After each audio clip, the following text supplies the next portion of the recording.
혈전 문제가 제기되고 있는 존슨앤존슨 계열 얀센 코로나19 백신에 대해 CDC 자문기구가 접종 제한을 권고했습니다. 새로운 변이 오미크론의 확산세에 주요 대학들은 기말고사나 수업을 다시 비대면으로 전환하고 있습니다. 팬데믹으로 1년 반 동안 문을 닫았다가 점점 활기를 찾아가던 뉴욕 브로드웨이에서 다시 공연이 취소되는 사례가 이어지고 있습니다. 어제 바이든 대통령이 토네이도로 피해를 입은 켄터키주를 직접 방문하고 피해 주민을 전폭 지원하겠다고 밝혔습니다. 신규 실업수당 신청 건수가 최저 수준을 유지했습니다. 코로나19 사태 이전보다도 낮은 수준입니다. 이상은 이 시각 주요 뉴스입니다.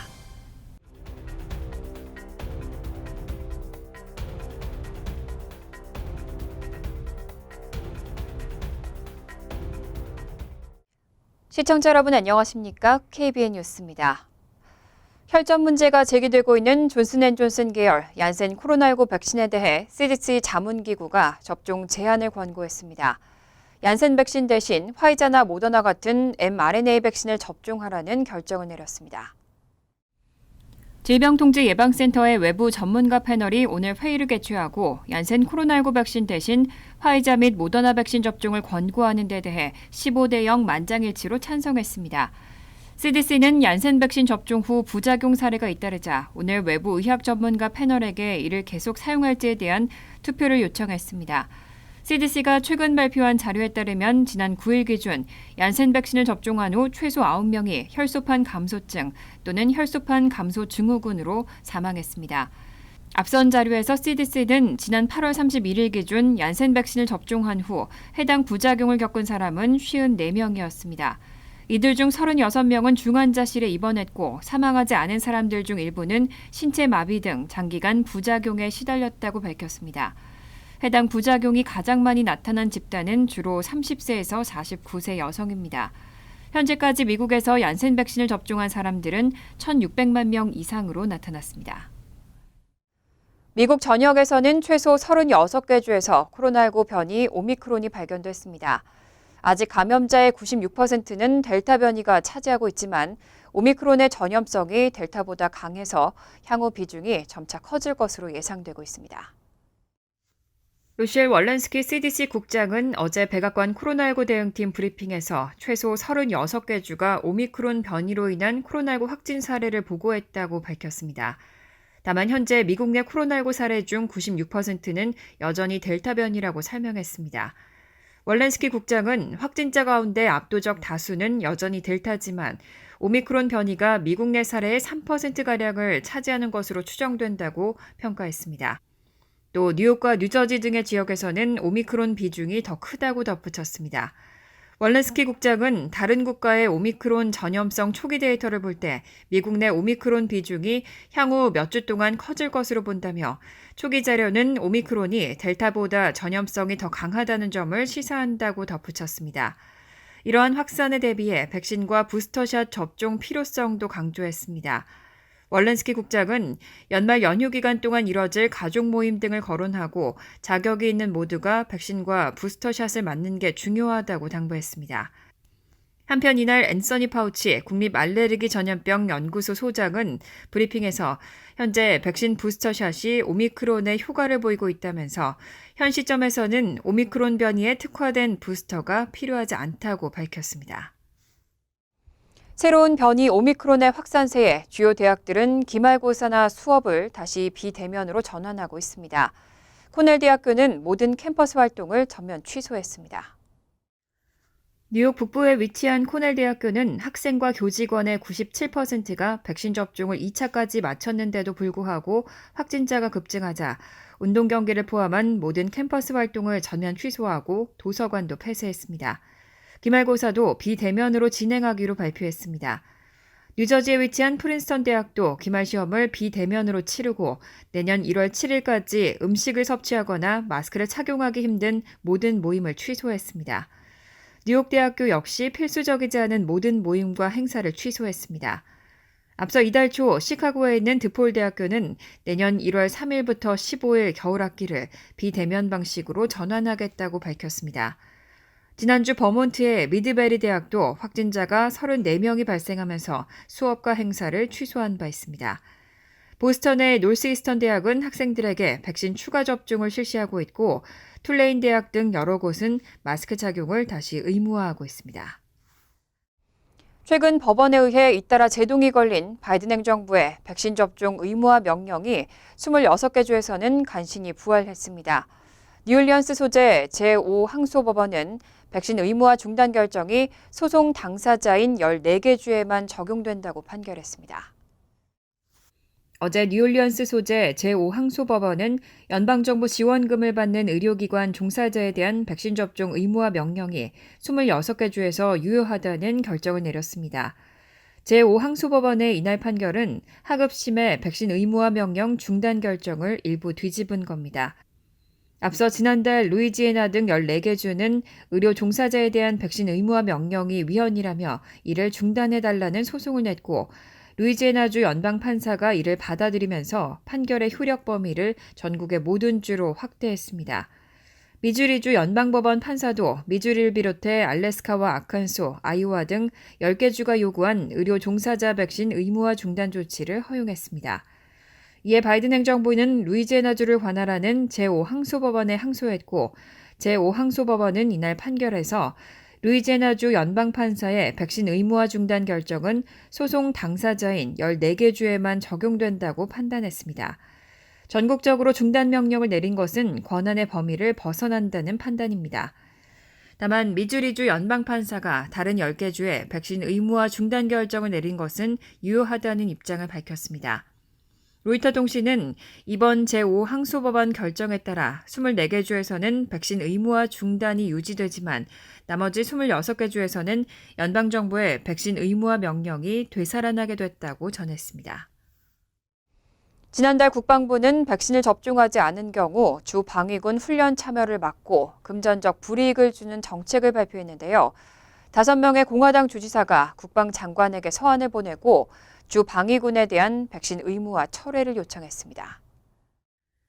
아이오와주, 와이오밍주, 알래스카주, 미시시피주, 네브라스카주의 공화당 주지사는 로이드 오스틴 국방장관에게 보낸 공동서한을 통해 주 방위군에 대한 백신 의무 철회를 요청했습니다. 이들은 연방정부의 통제를 받는 군인들에게 요구사항을 부과할 권한이 있다면서도 코로나19 백신 접종 거부에 대한 처벌 요건 설정, 예방접종을 하지 않았을 경우 주 방위군으로부터 분리하도록 요구하는 것은 헌법과 법적 권한의 범위를 넘어선다고 주장했습니다. 앞서 지난달 30일 오스틴 국방장관은 코로나19 백신을 접종하지 않은 주 방위군에 대해 연방 훈련 참여를 막고 금전적 불이익을 주는 정책을 도입했다고 발표한 바 있습니다. 또 백신 접종은 군의 건강과 준비 태세에 필수적이라며 미접종으로 요건을 충족하지 못한 부대원에 대한 지침을 마련하고 발표하라고 각 지휘관에게 지시했습니다. 이와 관련해 킴 레이놀스 아이오와 주지사는 별도의 성명을 통해 정부가 이를 준수하지 않을 경우 이 명예로운 남성과 여성을 국가의 최고 의무에서 박탈할 것이라고 생각하는 것은 비양심적이라며 연방정부가 그들이 마땅히 받아야 한다고 생각하지 않는 바로 그 자유를 보호하겠다고 밝혔습니다. 한편 이에 대해 존 커비 국방부 대변인은 5명의 주지사로부터 서한을 받았다며 적절한 시기에 응답할 것이라고 전했습니다. 팬데믹으로 1년 반 동안 문을 닫았다가 점점 활기를 찾아가던 뉴욕 브로드웨이에서 다시 공연이 취소되는 사례가 이어지고 있습니다. 다시 확진자가 속출하고 있기 때문인데요. 제작자들의 손해도 이만저만이 아닙니다. 뉴욕 브로드웨이 극장관은 코로나19 확산으로 지난해 3월부터 운영을 중단했다가 18개월 만인 지난 9월 중순 본격적으로 공연을 재개했습니다. 하지만 9월 말부터 출연자나 제작진 등에서 코로나19 확진자가 나오면서 암스테르담 극장 무대에 올려졌던 디즈니 뮤지컬 알라딘을 비롯해 뮤지컬 시카고와 위키드 등 일부 일정이 취소됐습니다. 브로드웨이는 관객과 출연진에게 백신 접종을 의무화하고 공연 관람 시 마스크를 착용하도록 하는 등 코로나19 예방 조치에 힘쓰고 있습니다. 하지만 코로나19 확진 사례는 계속 이어지고 오미크론 변이까지 확산하면서 상황을 더 악화시키고 있습니다. 이 때문에 쇼는 계속돼야 한다는 오랜 철학을 소중히 여겨온 브로드웨이지만 각종 공연이 취소되는 사례가 최근까지 이어지고 있습니다. 어제만 해도 주크박스 뮤지컬인 티나를 비롯해 뮤지컬 해밀턴과 연극 해리포터와 저주받은 아이 등 다수 공연이 코로나19 양성 판정을 받은 출연자를 대체할 인원이 부족한 점을 들어 일정 일부를 취소했습니다. 예상치 못한 공연 취소로 관객뿐 아니라 제작자들도 큰 손해를 보고 있습니다. 뉴욕타임즈는 한 주에 $1,000,000를 벌어들이는 공연의 경우 1회 공연이 취소될 때마다 $12만 5천 달러의 손실이 발생한다고 전했습니다.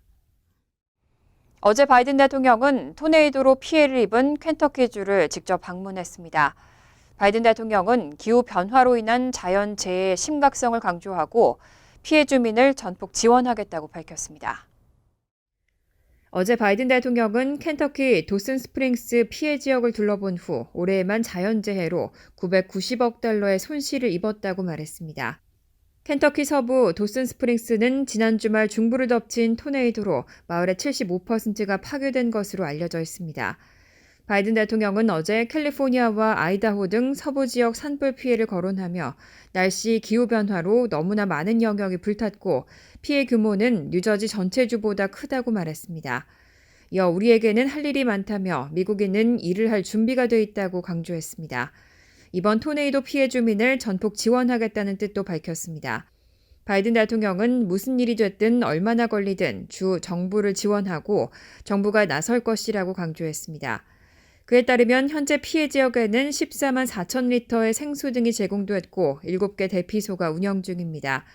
바이든 대통령은 코로나19를 고려해 가능한 한 빨리 피해 주민이 대피소를 떠나도록 거주지 마련에도 박차를 가하겠다고 덧붙였습니다.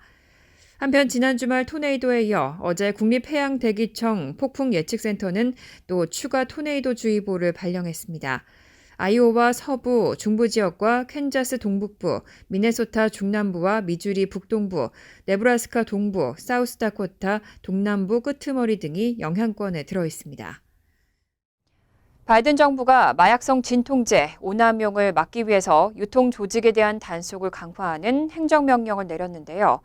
이에 따라 중국의 불법 진통제 제조업체 4곳과 개인 1명에 대해 제재 조치를 내렸습니다. 바이든 대통령은 어제 외국의 불법 의약품 유통 조직에 대한 단속을 쉽게 하는 행정명령을 발동했습니다. 토니 블링컨 국무장관은 성명에서 이 행정명령은 합성 오피오이드와 전 단계 화학물질을 미국으로 들여보내는 글로벌 공급망과 그와 관련된 자금 네트워크를 차단하게 될 것이라고 말했습니다. 이번 행정명령에 의해 재무부는 4개의 중국 불법 진통제 제조업체와 개인 1명에 대한 제재를 가했습니다. 이들의 미국 내 자산은 동결되고 이들과의 거래는 전면 금지됩니다. 재무부는 이 제재 명단에 포함된 중국인 추원 판립이 근육 증강제로 쓰이는 약물인 아나볼릭 스테로이드를 세계에서 가장 많이 생산하는 업자 중 한 명이라고 설명했습니다. 그가 운영하는 회사는 5년간 2억 8천만 달러어치의 아나볼릭 스테로이드를 제조하고 마약성 진통제 펜타닐 제조에 쓰이는 화학성분을 소포를 이용해 전 세계에 유통한 혐의로 미 사법당국에 의해 2018년 기소된 바 있습니다. 한편 중국 정부는 미국의 제재에 대해 강력히 반발했습니다. 왕원빈 중국 외교부 대변인은 오늘 정례 브리핑에서 중국은 미국의 잘못된 행동을 단호히 반대한다며 중국은 이미 마약성 진통제 펜타닐을 통제하고 있다고 주장하고 갈등을 전가하기보다는 중국의 노력을 객관적이고 공정하게 평가해 줄 것을 촉구한다고 덧붙였습니다. 신규 실업수당 신청 건수가 최저 수준을 유지했습니다. 52년 만에 최저치였던 전주보다는 18,000건 증가했지만 코로나19 사태 이전보다도 여전히 낮은 수준을 기록했습니다. 노동부는 지난주 신규 실업수당 청구 건수가 20만 6천 건으로 집계됐다고 오늘 밝혔습니다. 블룸버그 통신이 집계한 전문가 전망치 20만 건과 거의 일치했습니다. 최소 2주 이상 실업수당을 신청하는 계속 실업수당 청구 건수는 15만 4천 건 감소한 185만 건으로 코로나19 사태 이후 최저치 기록을 경신했습니다. 노동부의 발표는 전반적인 노동시장의 회복을 시사한다고 전문가들은 평가했습니다. 구인난에 시달리는 기업들은 연말 성수기를 맞아 늘어난 수요를 맞추기 위해 필요한 인력을 채우는 데 애를 먹고 있어 기존 근로자의 해고를 최대한 꺼리는 분위기입니다. 또 기업들의 임시직 채용이 늘어나는 연말에는 통계 수치의 계절 조정이 어렵다는 점도 최근 실업수당 청구 건수 감소의 한 원인일 수 있다고 블룸버그 통신은 지적했습니다. 미국의 고용시장 회복세는 겨울철 코로나19 재확산 정도에 따라 타격을 받을 가능성도 있습니다. 최근 다수의 주에서 코로나19 감염자와 입원자 수가 다시 늘어나고 있고 전염력이 강한 오미크론 변이도 노동시장 회복에 변수가 될 수 있습니다. 간추린 소식입니다. 뉴욕 한인회는 한인 2세들로 구성된 네일재단이 제62주년 뉴욕 한인의 밤 및 제119주년 미주 한인의 날 행사에 $10만 기부한다고 밝혔습니다. 네일재단은 코로나19 사태 속에서도 동포사회를 위해 다방면으로 노력해온 뉴욕 한인회 활동을 높이 평가한다고 밝혔습니다. 네일재단은 지난해도 뉴욕 한인회에 $10만 기부한 바 있습니다. 찰스 윤 뉴욕 한인회장은 연이어 큰 기부를 해준 네일재단에 깊은 인사를 전하며 한인사회 발전을 위해 최선을 다하겠다고 말했습니다. 뉴욕시 의회는 어제 올해 마지막 본회의를 열고 구인 광고의 연봉 제시 의무화 조례안을 통과시켰습니다. 시민단체들은 조례안이 시행될 경우 성별 및 인종 간 임금 격차를 해소할 수 있을 것이라고 기대하고 있습니다.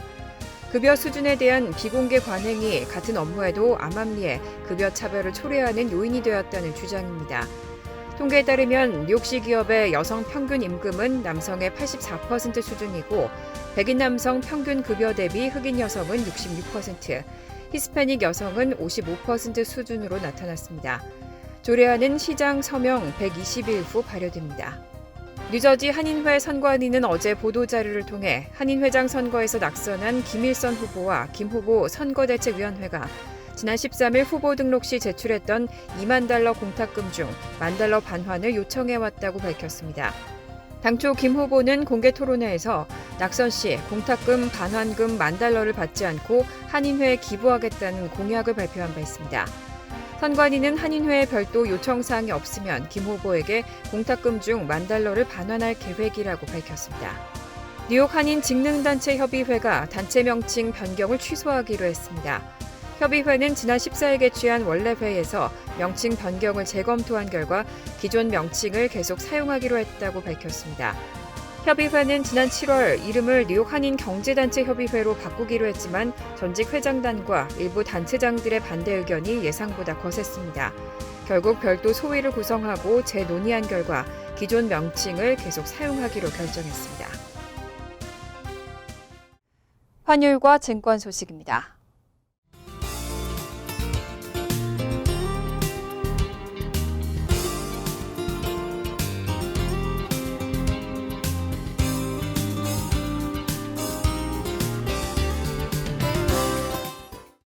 이어서 날씨입니다. 금요일은 화창하겠지만 밤늦게는 비가 내리는 곳도 있겠습니다. 낮 최고 기온은 58도, 섭씨 14도, 밤 최저 기온은 42도, 섭씨 6도로 예상됩니다. 토요일은 비가 내리겠습니다. 일요일은 화창하겠습니다. 이상으로 KBN 뉴스를 마칩니다. KBN과 함께 즐거운 저녁 되시기 바랍니다. 미 동부 최대 한인방송 KBN이 제작하는 KBN 뉴스는 웹사이트 mykbn.com 그리고 유튜브와 페이스북에서 다시 보실 수 있습니다. 좋아요, 구독, 알림 설정은 뉴스 제작에 큰 도움이 됩니다.